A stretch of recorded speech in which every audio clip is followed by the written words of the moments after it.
Hello, good day everyone. It's me again, Sir Mark, and today I will enlighten you on how to make your portfolio and also its importance and its advantages. Because in our course, portfolio is a must. First, let us define portfolio. According to Nitko and Brookhart and Ronland and Wog, a portfolio is a collection of student work that has been selected and organized to show student-learner progress, and that is developmental portfolio, or to show sample of students' best work, and that is showcase portfolio.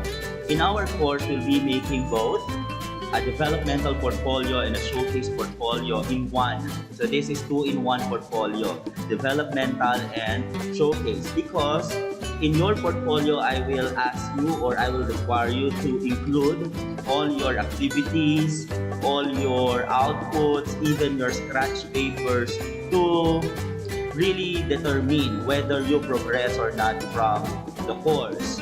And also, showcase portfolio, because I will also ask you to put into your portfolio some of our outputs with art, with creativity. Sometimes I will ask you to take pictures, to take videos, to post something online using your social media, so we can maximize our time and our resources nowadays.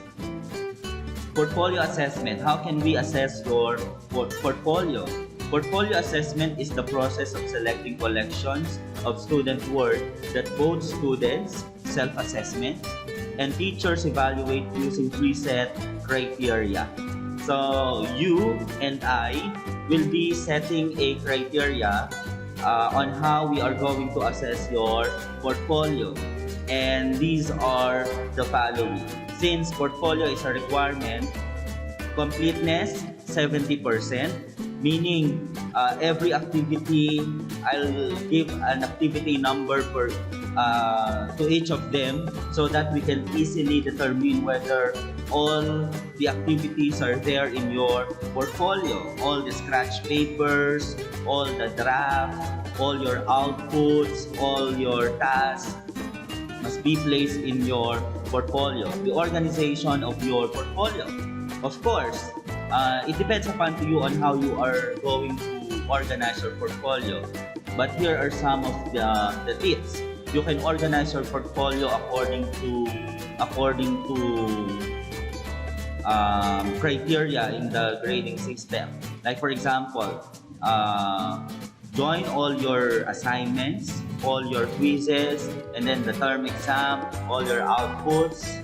Or maybe you can divide your portfolio into two, the midterm and the finals. So it's up to you on how you are going to organize your portfolio. And then the appearance, because I would like to see your creativity. I would like to see you as being a resourceful person, being a resourceful student in mathematics. And please recycle materials.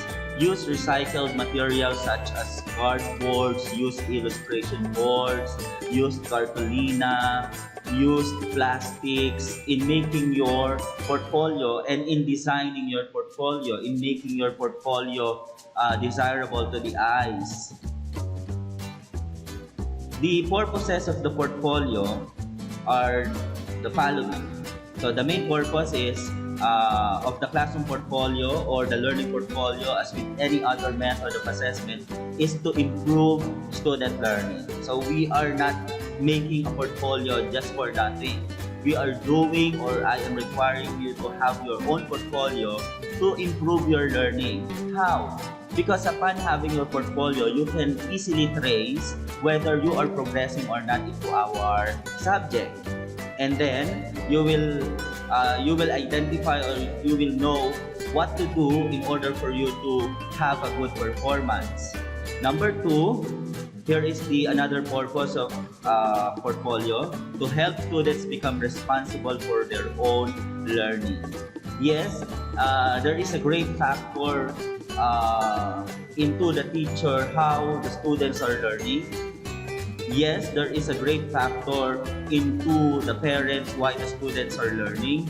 But above all this is your responsibility for your own learning, because no matter what we do, no matter how your parents do to encourage you to learn, if you are not following all these, then you will not be learning. So the purpose of having a portfolio is to make you responsible for your own learning.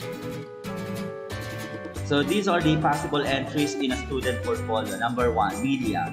So media, videos. Of course, you can put a video into your physical portfolio, but I will ask you to print screen and then print it and then include it into your portfolio. The audio tapes, since it's media, pictures, I will ask you to print pictures and put it into your portfolio. Your artworks, yes, we'll be doing artworks in mathematics and sometimes computer programs.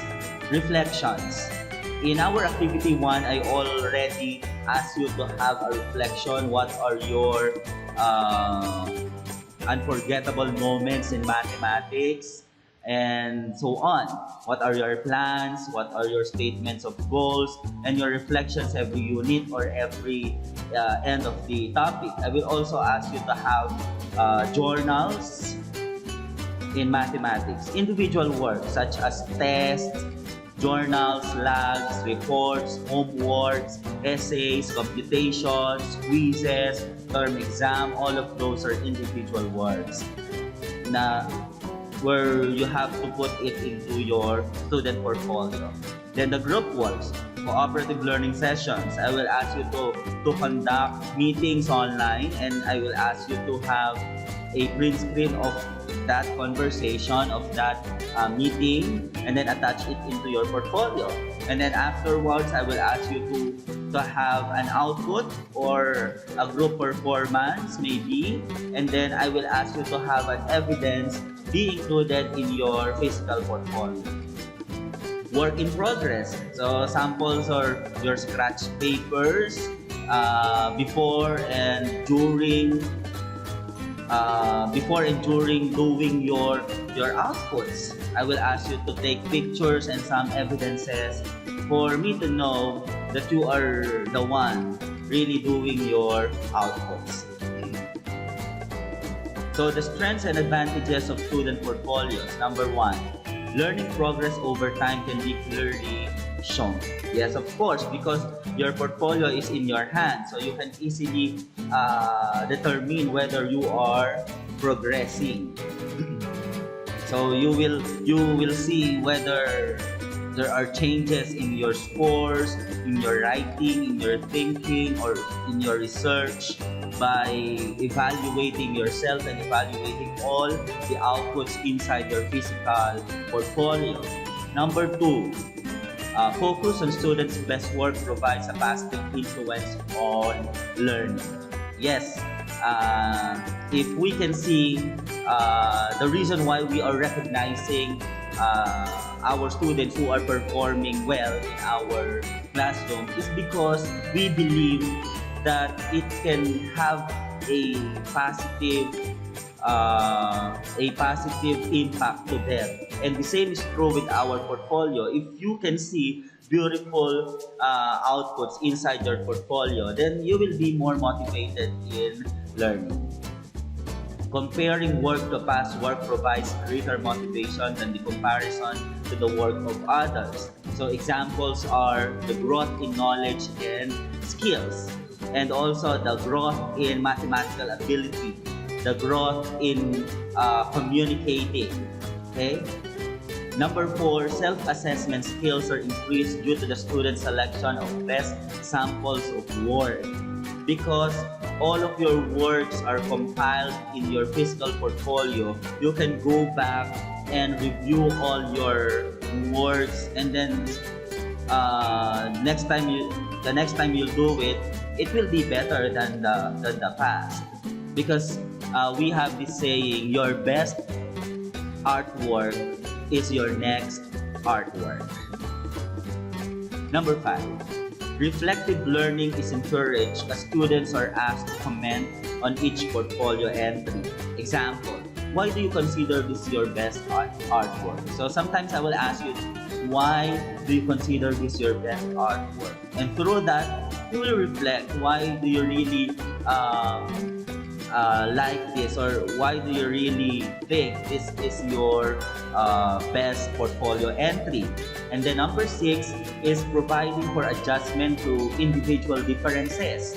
Example, students work at their own levels but work toward common goals.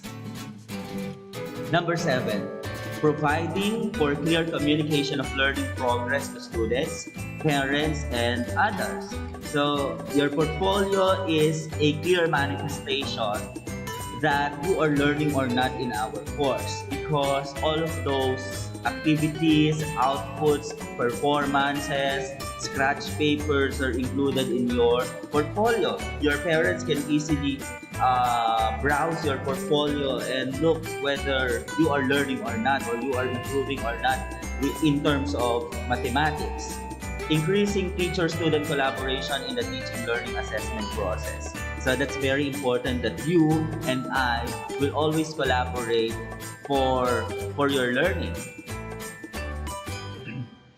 So this is, I guess, one of the most important questions that we have to answer.